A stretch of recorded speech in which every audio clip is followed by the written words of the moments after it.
So I'm going to show you how I sow really tiny seed.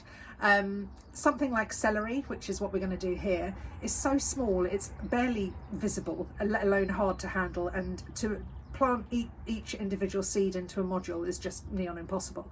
So it's a method of scatter sowing, and it lends itself to either a seed tray that's got holes at the bottom or into a small pot, which you can then, once germinated, prick out a little bit later on. So you need either a small pot or a seed tray.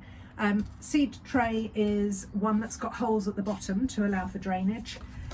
Whichever method you use, fill it with compost first, cut it down so it's nice and firm, and then pre-water it so the seeds go onto a moist surface. Okay, so you've got your compost that's been pre-watered, it's been firmed down, and that's ready to sow into.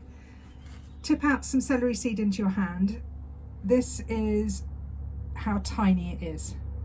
It's really, really very small. Some people like to mix that with sand so it's easy to see when you sow. I don't tend to do that, but you can do that if you wish. Don't forget, you can't really put the seed back into a packet once you've tipped it out, so just do a little bit at a time.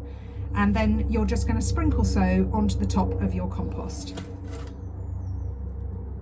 And again, don't really worry about where you're placing the seed, just scatter thinly on the top.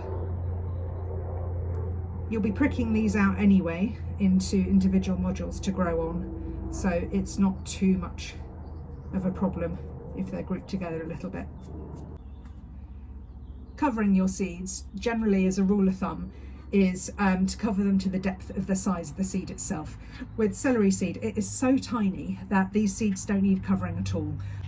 They're absolutely fine to germinate without any compost on the top. What I do though is cover them with a piece of glass, and that will hold the moisture in, which is obviously important, and they'll germinate. I guess they're not that quick to germinate actually, so these will probably germinate in about 2 to 3 weeks, but be patient, keep the surface moist, and hopefully you'll have some celery seedlings to prick out a little bit later on.